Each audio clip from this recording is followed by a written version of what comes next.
ታሪካችን የሚጀምረው ቶሚ የተባለ ህፃን ከአባቱና ከወንድሙ ጋር ለአደን ወጥቶ ሳለ ሳይወድ በግዱ ስለሆነ ወደዚህ እንዲመጣ ያደረጉት አባቱ ያቺ አሞራ ላይ ተኩስባት በማለት ሲያዘው እንደማይችል እያስመሰለና ወደ ቤቱ እንዲመልሱት ስለፈለገ አውቆ ተኩስ ወዳልተባለበት ቦታ ይተኩሳል። ነገር ግን ሳይወድ በግድ ያፈነዳው ጥይት አንዲት ሽኮኮ ላይ ስለነበረ ያረፈው ቆስላ መሬት ላይ እየተሰቃየች ነበር። አይኑ እያየ ስትሰቃይ ዝም ብሎ መመልከት ስላልፈለገ ወደ አባቱ ቀና ብሎ እባክህን እችን ምስኪን ፍጡር እንታደጋት ህይወቷን እናትርፍላት እያለ ሲለምነው አባቱ ግን ያለምንም ርህራሄ እኛ እንስሳቶች ሲጎዱ ሜዳ ላይ አንተዋቸውም፣ ይልቅ ስቃያቸውን ለማስቆም እንገላቸዋለን፣ አንተም እሱን አድርግ በማለት ስለታማ ነገር ይሰጠውና እንስሳቷን እንዲገላት ይነግረዋል። ቶሚም በዚህ ጊዜ ምን ማድረግ እንዳለበት ግራ እየተጋባበት ባለበት ሰዓት እስካሁን ሲፈጠር የነበረውን ነገር ከላይ አንድ ዛፍ ላይ የተቀመጠች ፖሊኔዥያ የተባለች ወፍ እየተመለከተች ነበር። ወዲያውኑ ቶሚን በድምጽ ጠራቸውና እንስሳት በሰላም ወደሚኖሩበት ሚስጥራዊ መጠለያ በሚወስደው የተደበቀ መንገድ ትመራው ጀመር። ቶሚ በቦታው ላይ በሚደርስበት ጊዜ ባየው ነገር በጣም ተደንቆ አፉን ነበር ከፍቶ የቀረው። ቦታው በተለያዩ አይነት አስደናቂ እንስሳቶች የተሞላ ሲሆን እሱም በፍጥነት ጉዞን ያደረገው ወደ ታዋቂው ጆን ዲልተር ወደ ተባለበት ዶክተር ነበር። ነገር ግን በድንገት ሳይታሰብ አንድ ግዙፍ የበረዶ ድብ ከፊት ለፊቱ ድቅን አለ። ቶም በዚህ ጊዜ በከፍተኛ ፍርሃት ተደናግጦ ወደ ኋላ ለማፈግፈግ ሲሞክር መሬት ላይ ተደብቆ የነበረ እንስሳትን መያዣ ወጥመድ ሳያስበው ይያዝና ከዛፍ ላይ ይንጠለጠላል። ልክ በዚህ ጊዜ ነው እንግዲህ ከታዋቂው ዶክተር ጄን ጋር ፊልማችን የሚያስተዋውቀን። እሱም በዛ ሰዓት ከእንስሳቶች ጓደኞቹ ጋር በመሆን ለቀኑ ዝግጅቱን እያደረገ ነበር። ተረጋግቶ ቁጭ ብሎ ቺቺ ከተባለ ጎሪላ ጓደኛው ጋር ቼዝ ጨዋታን እየተጫወተ ነበር። ነገር ግን ከውጪ በወጥመድ ውስጥ አንድ የሰው ልጅ እንደተያዘ በሚያስተውሉበት ጊዜ በቦታው የነበሩት እንስሳቶች በሙሉ በከፍተኛ የሆነ ድንጋጤ መረበሽ ይጀምራሉ። ጆንም ቢሆን ከሰው የሚባል ፍጥረት ጋር ትንሽም እንኳን ቢሆን ከተነጋገረ በጣም ብዙ ዓመታቶች አልፈዋል። ከብዙ ዓመታት በፊት ጆን ሰዎችንም ሆነ እንስሳት በኩል ደረጃ ሕክምና ይፈውስ የነበረ በጣም ጎበዝ የሆነ ዶክተር ነበር። ነገር ግን ሊሊ የተባለችው ውድ ባለቤቱ በባህር ላይ ጉዞ እያደረገች በነበረበት ጊዜ በደረሰ አደጋ ህይወቷ ካለፈ በኋላ የመኖር ፍላጎቱ ሙሉ ለሙሉ ተሟጦ በመጥፋቱ ምክንያት ከምንም አይነት ሰው ጋር መገናኘት አልፈልግም፣ ሕክምናም ከዚህ በኋላ አላደርግም በማለት መኖሪያ ቤቱን ዘግቶ ከዚያን ጊዜ አንስቶ ከእንስሳቶቹ ጋር በመሆን ለብቻው ነበር የሚኖረው። ጆን ታዲያ ወጥመድ ውስጥ በነበረበት ጊዜ አንዲት ልጅ ወደሱ በመቅረብ ታናግረው ጀመር። የመጣሁት ከታላቁ የብሪታንያ ንጉሳዊ ቤተ መንግስት ነው። ወደዚህም በክብር እንድመጣ የላከችኝ ራሷ ንግስቲቷ ስትሆን አሁን እኔ የመጣሁት ጆንን ፈልጌ ነው። የት እንዳለ ልትነግረኝ ትችላለህ? በማለት ትጠይቀዋለች። ከተያዘበትም ወጥመድ እንዲወርድ ከረዳችው በኋላ በቀጥታ ወደ ዶክተር ቤት አምርተው በሩን ማንኳኳት ይጀምራሉ። በሩን የከፈተላቸው ቺቺ የተባለው ጎሬላ ነበር። ጎሬላውም ከዶክተሩ ውጪ አዳዲስ ሰዎችን ፊት ተመልክቶ ስለማያውቅ በድንጋጤ በጣም ይጮህና መሬት ላይ ራሱን ስቶ ይወድቃል። ከውስጥ ሆኖ ደግሞ ተቀምጦ የነበረው ዶክተሩ የሮዝን ድምጽ ልክ እንደሰማ ሊያናግራት ስለማይፈልግ ይደበቃል። ሮዝ ግን የተደበቀበትን ቦታ ቶሎ ብላ ነበር ያገኘችው። ንግስቲቱ በከባድ ህመም ላይ ስለሆኑና ህይወታቸው በአደጋ ላይ በመውደቁ በአስቸኳይ ቤተ መንግስት ድረስ መጥቶ እንዲረዳቸው ነገረችው። ነገር ግን ጆን በፍጹም እኔ ልረዳሽ አልችልም፣ ሰዎቹን ማከም ካቆምኩኝ በጣም ቆይቻለሁ፣ ወደ ቤትሽ ተመለሺ በማለት እየገፋፋ ከቤቱ ያስወጣታል። ከዚያም እንስሳቶቹን ለመመገብ የሚጠቀምበትን ማሽን ኦን ካደረገ በኋላ በሌላ መስኮት ደግሞ ማንም ሳያየው ቶሚ ዘሎ ወደ ውስጥ ይገባል። ቀጥሎም አንድ የተጎዳች እንስሳ እንዳለችውና እሷ ላይ ለመተኮስ ሳይፈልግ ሳያስበው እንደተኮሰባት እባክህን አድንልኝ በማለት ይማጸነዋል። ጆንም እንስሳቷን በደንብ አድርጎ ከመረመረ በኋላ እስካሁን ድረስ እየተነፈሰች ነው በማለት ተናገረ። እንስሳቷም ከቨን እባላለሁ በማለት ስሟን አስተዋወቀች። ዶክተር ጆንም ከእንስሳቶቹ ጋር በስነ ስርዓት መነጋገር ስለሚችል ሁላችሁም ወደ ስራ ግቡ በማለት እሱ ሰርጀሪውን ማድረግ በሚጀምርበት ጊዜ እነሱ ደግሞ የሚያስፈልጉትን እቃዎች በሙሉ በጥያቄው መሰረት እያቀረቡለት ስራቸውን በጥሞና መስራት ይጀምራሉ። በጋራ በመሆንም ዶክተር ጆን እና ቡድኑ የኬቪንን ህይወት በተሳካ ሁኔታ አተረፉት። ሮዝ እና ቶሚ ዶክተሩ ከእንስሳት ጋር ልክ እንደተራሱ ሲያወራ አይተው በግርምት ነበር ሲመለከቱ የነበረው። ዳኒም በሚመለከተው ነገር በጣም ከመደመሙና ከመደሰቱ የተነሳ እንደ ዶክተሩ የእንስሳትን ቋንቋ መማር እንደሚፈልግና የዶክተር ጆን ትንሽዬ የሆነ አጋዥ መሆን እንደሚፈልግ ለሮዝ ይነግራታል። በዚህ ጊዜ ሮዝ ለቶሚ አንድ ሚስጥር ትነግረው ጀመር። ይህ መጠለያ ለጆን የተሰጠው በራሷ በንግስቲቱ መልካም ፍቃድ እንስሳቱን እንዲከባከብበት ነበር። ነገር ግን ንግስቲቱ ከሞተች የዚህ መሬት ባለቤትነት በቀጥታ ወደ ንጉሳዊ ቤተሰቡ ስለሚመለስ ጆን ለመኖር የሚጠቀምበት መጠለያ ሙሉ ለሙሉ ከእጁ ይነጠቃል። ይህንን ታዲያ በሚነጋገሩበት ጊዜ በአቅራቢያው የነበረችው ወፍ እየሰማቻቸው ነበር። ዶክተር ጆን ኬቪንን ካከመ በኋላ ሊያርፍ ይሄዳል። ኬቪን ግን ከእንቅልፉ ሲነቃ ተኩሶ ሊገለኝ ነበር እኮ በማለት በቶሚ ላይ በጣም ተናዶበት ነበር። ወዲያው ደግሞ ወፏ ፖሊኔዥያ ጆን ጋር ትሄድና ንግስቲቱን ከመርዳት ውጪ ሌላ አማራጭ የለንም፣ ካልሆነ እኛ ለመኖር የምንጠቀምበት ይሄ አካባቢያችን በሙሉ ይወሰዳል። ንግስቲቷ ከሞተች ሁላችንም ጎዳና ላይ ወድቀን ቤት አልባ መሆናችን ነው በማለት ታስረዳዋለች። ይህንን በሚሰሙበት ጊዜ ቺቺ እንዲሁም ደግሞ ሌሎቹ እንስሳቶች በጣም ነበር የተደናገጡት። ስለዚህ ጆን ምንም እንኳን መሄድ ባይፈልግም በስተመጨረሻ ንግስቲቱን ለመርዳት ተስማማ። እንደዛ በተዝረከረከበት ሁኔታ ላይ ሆኖ ወደ ንግስቷ ጋር ለመሄድ በሚዘጋጅበት ጊዜ እንስሳቶቹ በሙሉ መስተካከልና አሪፍ የሆነ ልብስ ነው ለብሰህ ወደ እሷ መቅረብ ያለብህ በማለት ቢነግሩትም እሱ ግን እምቢ ብሏቸው ሊወጣ ሲል ቺቺ በኃይለኛው ትመታውና ራሱን በሳተበት እንስሳቶቹ በሙሉ ጸጉሩን አስተካክለው ጺሙን ላጭተውና ልብሱንም ቀይረውለት በኋላ ላይ ራሱን ከሳተበት ነቅቶ ሲጠብቁት ወደ ነበሩት ቶሚና ሮዝ ጋር ይሄድና እኔና እንስሳቶች የሆነን ንግስቷን ለመርዳት ወደ እሷ ለመሄድ ወስነናል በማለት ይነግራቸዋል። ወደ ቶሚም ዞሮ አንተ ግን አብረኝ ትመጣለህ ማለት አይደለም፣ ቀጥ ብለህ ወደ መጣህበት ቤት ትመለስና እኔ የምሄደው ለብቻዬ ነው በማለት ከቤቱ ገፍትሮ ያስወጣዋል። ይሁን እንጂ ቶሚ በቀላሉ እጅ አልሰጠም። በድብቅ ሂዶ በሌዲ ሮዝ የንጉሳዊ ሰረገላ ውስጥ ተደብቆ በዚህ ሁኔታ ጆንና እንስሳት ወደ ቤተ መንግስቷ ጉዞአቸውን ጀመሩ። ጆንም በሰጎኗ ወይንም ደግሞ በኦስትሪቿ ጀርባ ላይ ተሰቅሎ ጉዞውን ይጀምራል። ብዙም ሳይቆይ ጆንና አጃቢዎቹ በሙሉ ያንን ታላቅና ግርማ ሞገስ የተላበሰውን ንጉሳዊ ቤተ መንግስት ከሩቅ ተመለከቱ።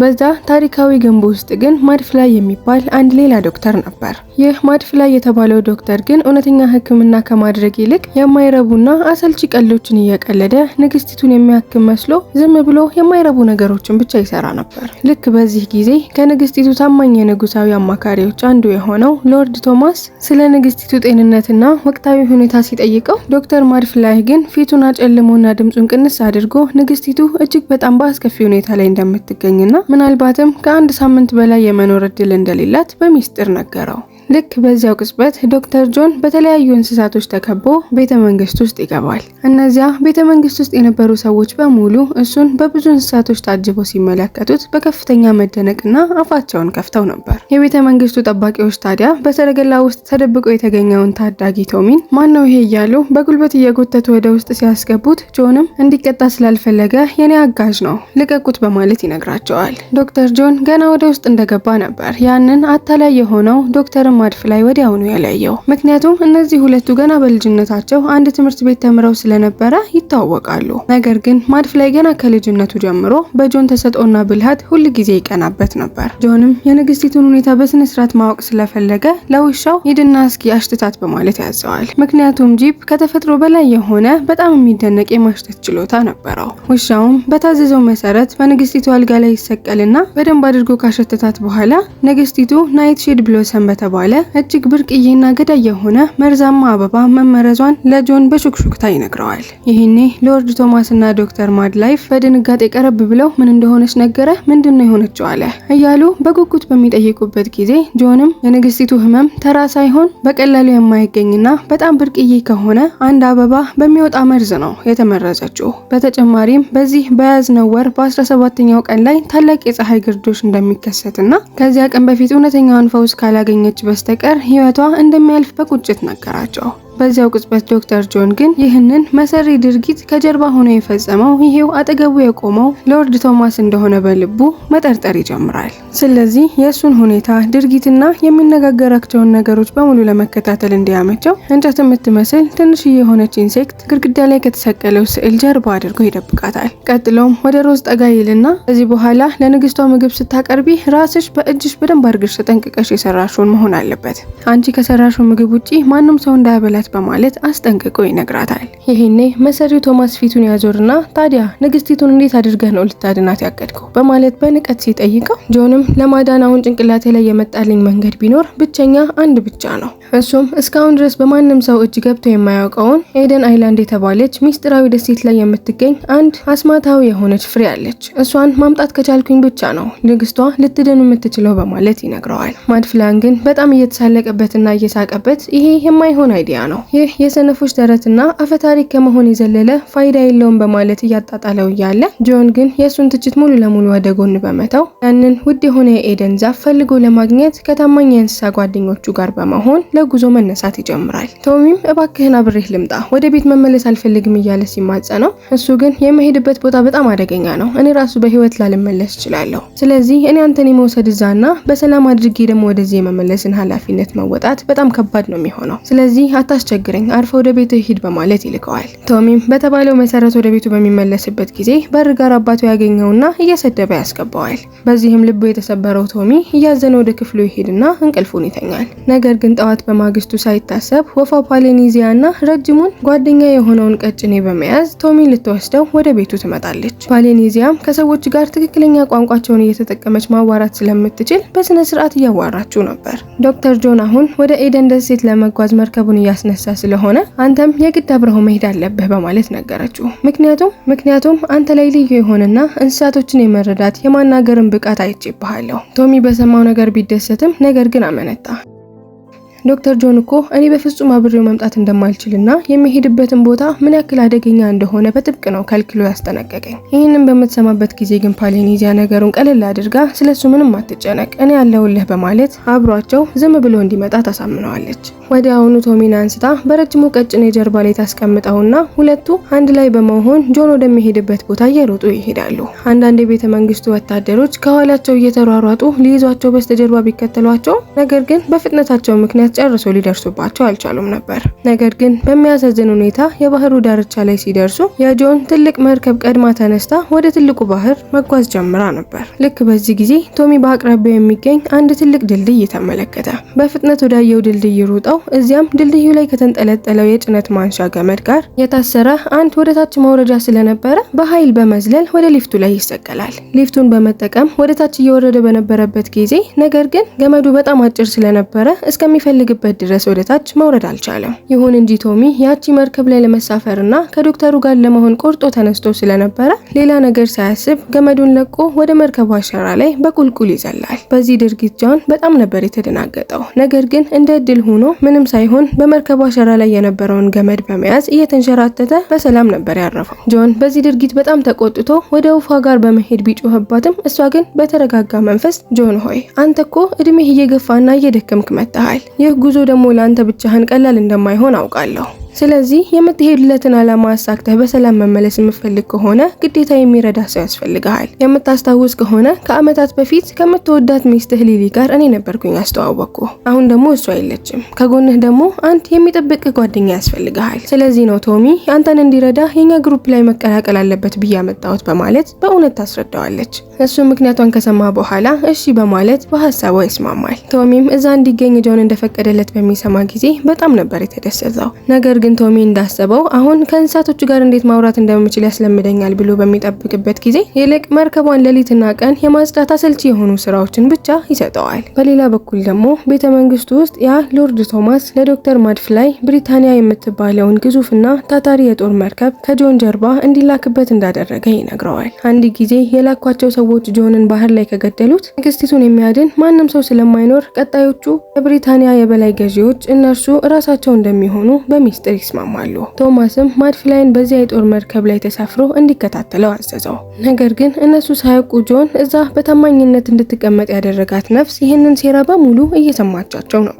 በዚህ ሁኔታ ላይ እንዳሉ ታዲያ መርከቡ ላይ የነበረው ቶሚ አይኑን ከዶክተር ጆን ላይ በፍጹም መንቀል አልቻለም። እንዴት አድርጎ ከእንስሳቶች ጋር እንደሚግባባና ሚስጥሩ ምን እንደሆነ በጥልቀት ለማወቅና ለመረዳት እጅጉ ይጥር ነበር። በዚህ ሁኔታ ጉዞአቸውን ወደዚያ አደገኛና አስፈሪ ወደ ሆነው ባህር እየቀጠሉ ባሉበት ሰዓት ላይ ብዙም ሳይቆይ ግን ቶሚ ከሩቅ አንድ አስፈሪ የጦር መርከብ በቀጥታ ወደ እነሱ አቅጣጫ በከፍተኛ ፍጥነት እየመጣ እንደሆነ ይመለከታል። ይህ መርከብ ሌላ ሳይሆን ያ ምቀኛ ዶክተር ማድፍላይ ጆንና እንስሳቶቹን ጨርሶ ለማጥቃትና ለማጥፋት የላካት ግዙፏ የጦር መርከብ ነበረች። ይህንን ከባድ አደጋ ታዲያ የተመለከተው ዶክተር ጆን ወዲያውኑ ትልቅ የድምጽ ማሽን እንዲነሳ አዘዘ። ይህ ማሽን ሃምፍሪ የሚባለውን ግዙፍ የባህር አንበሪ ወዳጁን በድምጽ ለመጥራት የሚያገለግል ሲሆን የአሳውን ግዙፍ ጉልበትና ጥንካሬ በመጠቀም የመርከባቸው የመርከባቸውን ፍጥነት ለመጨመር አስበው ነበር። ከዚያም ጆን የባህር ውስጥ የዋና ልብስ በፍጥነት ለበሰና በቀጥታ ወደ ትልቁ ባህር ውስጥ ዘሎ ይገባል። ከዚያም ዮሺ ከተባለው የበረዶ ጅብ ጋር በመሆን የመርከባቸውን ረጅም ገመድ በባህር አንበሪው አካል ላይ በጥብቅ አሰሩት። ይህንን እንደጨረሱ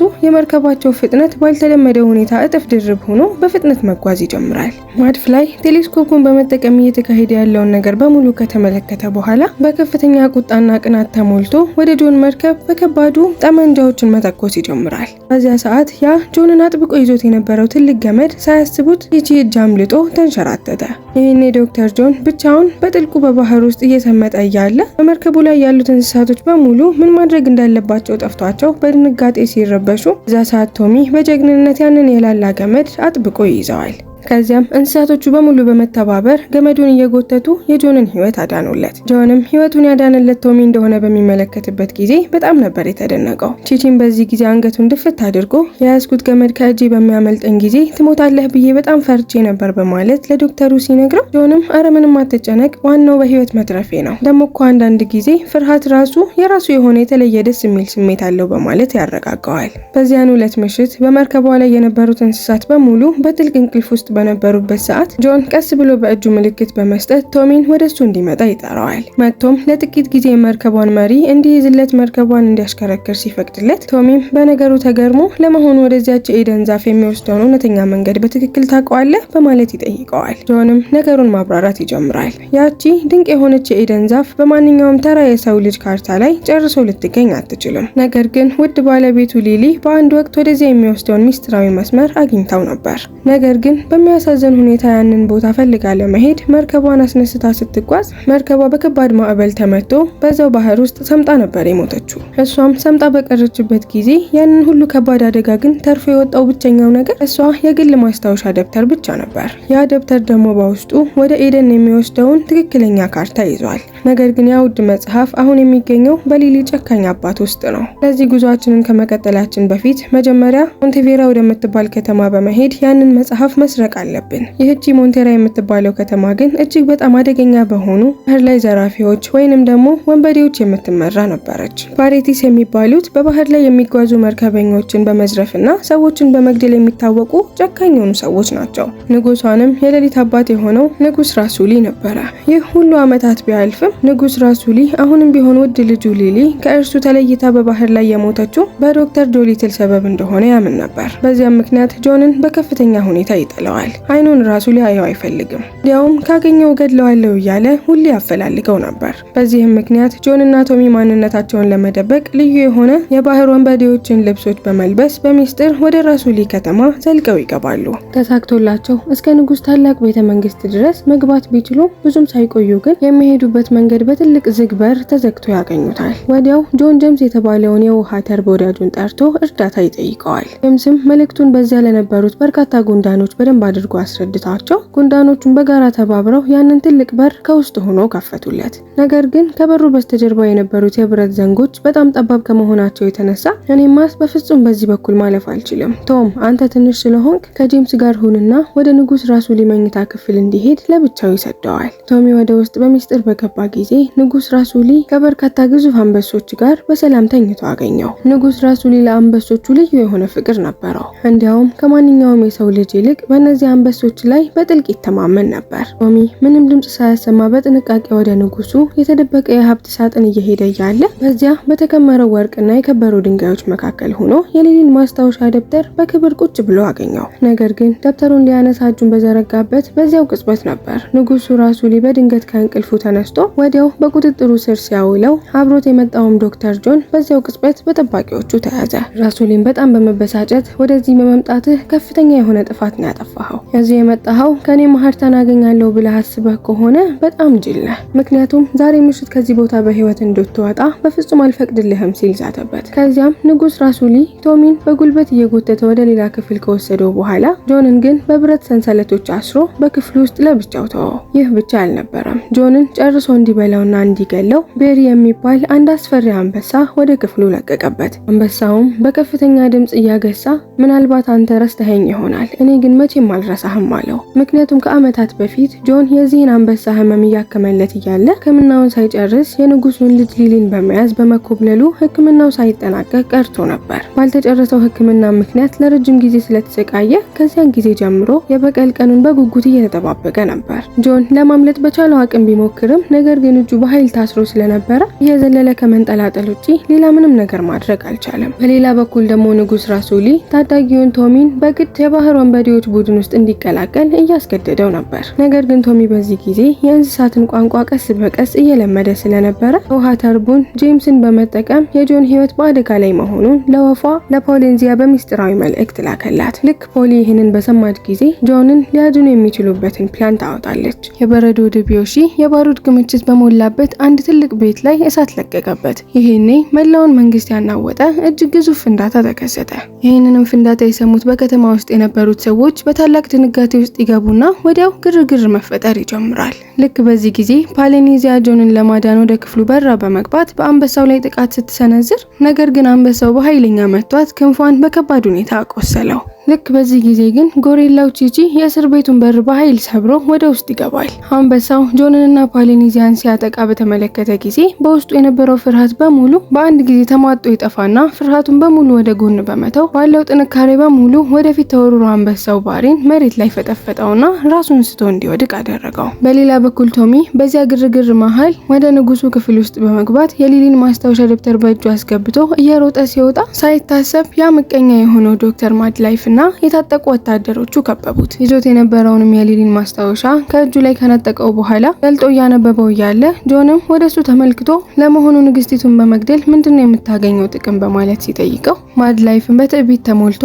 የእሷን ስልጣን በእጅ ያስገባሁኝ ማለት እዚህ ምድር ላይ ፈልጌ ምን ማጣት እችላለሁ? ከዛ በኋላ በዚህ መጽሐፍ እርዳታም ራሴ የኤደንን ዛፍ አግኝቼ ለብቻዬ ሆኜ እንዳገኘሁትም ለዓለም ተናግሬ በሳይንሱ ዓለም በጣም ታዋቂ ይሆናለሁ በማለት መለሰለት። ከዚያም ከሰዎቹ ጋር መጽሐፉን ይዞ ይሄዳል። ከመሄዱ በፊት ግን ጆንና እንስሳቱ እንዳይከተሉት የመጡበት መርከብ ሙሉ ለሙሉ አፈንድቶባቸው ነበር። ወደ ንጉሳዊ ቤተ መንግስት ደግሞ ስንመለስ የምስኪኗ ንግስት የጤና ሁኔታ ከቀን ወደ ቀን ይበልጥ እየተባባሰና ለህይወታቸው የተሰጠውም ጊዜ በአስፈሪ ሁኔታ እያለቀ ስለነበረ ተስፋቸው ሙሉ ለሙሉ እየተሟጠጠ ይመጣል። ወደ ደሴቱ ደግሞ ስንመለስ ቶሚ ለጆን ንግስቷ ባለችበት ሁኔታ ላይ ጥለናት አሁን ላይ ተስፋ መቁረጥ አንችልም፣ ሚስት በህይወት ብትኖር በዚህ ሁኔታ ተስፋ እንድትቆርጥ የምትፈቅድልህ ይመስልሃል? በማለት እሱን ሊያነቃቀው በሚሞክርበት ጊዜ ጆን ግን ቀና ብሎ ቶሚን በሐዘን ተመለከተውና አንተ ስለ ሊሊ ምን የምታውቀው ነገር አለ? ሊሊ ማለት በእያንዳንዱ የእድሜ ዘመኑ ህይወቱን በደስታና በብርሃን ትሞላ የነበረች እጅግ ድንቅና ልዩ ሴት እንደነበረች ነገረው። ነገር ግን በአንድ ያልተጠበቀና አሰቃቂ ቀን በድንገት ከዚህ ዓለም በሞት ተለየች። ያን ቀን ለብቻዋ ልትሄድ በምትወጣበት ጊዜ እኔም አብሬያት እንድመጣ ፈልጌ ነበር። ይህንን ዓለም ሙሉ ነገሬን ትቼ ከሷ ጋር ለመጥፋት ፈልጌ ነበር። ነገር ግን እሷ አንተ ከኔ ጋር መምጣት የለብህም፣ እዚህ ምድር ላይ እንዲቆይና እንስሳቱን ሁሉ በመልካም ሁኔታ መንከባከቡን እንዲቀጥል አጥብቃ ለምናው ነበር። ይህንን ሁሉ ልብ የሚነካ ታዲያ የፍቅር ታሪክ በሚናገርበት ጊዜ ንጉስ ራሱሊ ከግድግዳ ጀርባ ሆኖ የሚያወራውን ነገር በሙሉ እያዳመጠው ነበር። ከብዙ ዓመታት በኋላ ለመጀመሪያ ጊዜ ጆንና ልጁ ሊሊ እርስ በርሳቸው ምን ያክል በጥልቅ ይዋደዱ እንደነበርና በውስጡ ሲጠራቀም የነበረው የዓመታት ከባድ ቁጣና በቀል በአንድ ጊዜ ቀልጦ ጠፋ።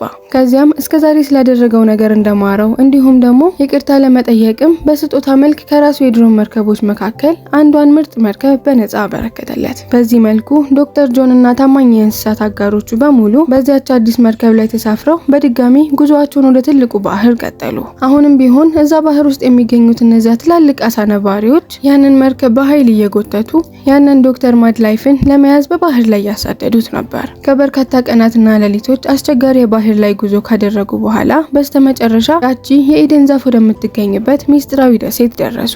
ማድፍላይ ደግሞ ቀድሟቸው ደርሶ ስለነበረ ከአጋሮቹ ጋር በመሆን ያንን መድኃኒት እያፈላለገ ነበር። ዶክተር ጆን እና እንስሳቶቹ ደግሞ ወደ ደሴቱ ሚስጥራዊና አስፈሪ የሆነው ዋሻ ውስጥ ይገባሉ።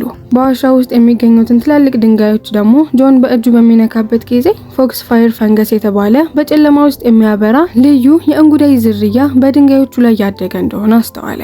ይህ ምልክት ደግሞ ያቺ የኤደን ዛፍ እዚህ አቅራቢያ መገኘቷን የሚያረጋግጥ ስለነበረ ነገር ግን ወደፊት አንድም እንኳን እርምጃ ሳይራመዱ ሳይታሰብ ያ ክፉ የሆነው ማድፍላይ ከታጠቁት ወታደሮቹ ጋር በመሆን ሳይታሰብ ከጀርባቸው በመምጣት በቁጥጥር ስር አዋሏቸው። እዛ ዋሻ ውስጥ ደግሞ በሚገቡበት ጊዜ በኃይል እየጮሁ ስለነበረ አንድ የሚያስፈራ የሆነ በጣም ግዙፍ ድራጎን ከተኛበት ይቀሰቅሱታል። ስለተቀሰቀሰን በጣም ተናዶ ስለነበረ ከፊት ለፊት ያገኘው ላይ በሙሉ እሳት መጥፋት ይጀምራል። ፊት ለፊት መጀመሪያ ያገኘው የማድፍላይን ታዛዦች ስለነበረ እነሱ በደንብ አድርጎ ካጠቃቸው በኋላ ቀጥሎ ደግሞ ጆንን በመያዝ ልክ ሊያጋጨው ሲል በሰዓቱ ደግሞ የድራጎንን ቋንቋ ጆን መናገር ስለሚችል ወደዚህ ለምን መምጣት እንደፈለገ ንግስቷ ያለችበትን ሁኔታና ከዚህ መድኃኒት የማይወስዱ ከሆነ ከመሞት ውጪ ሌላ የሚፈጠር ነገር እንደሌለ ቀስ አድርጎ አስረዳው። ይህንን ከሰማ በኋላ ድራጎን የያዘውን ጆን ይጥለውና ስቅስቅ ብሎ ማልቀስ ይጀምራል። ለአመታት እዚህ የመጡ ያንን መድኃኒት ለመስረቅ የሚፈልጉ ሰዎችን እንዲሁም ደግሞ ከታጠቁ ወታደሮች የያዙትን መሳሪያዎች እንዲሁም ደግሞ ሰዎችን በሙሉ እያነሳሁኝ ስውጥ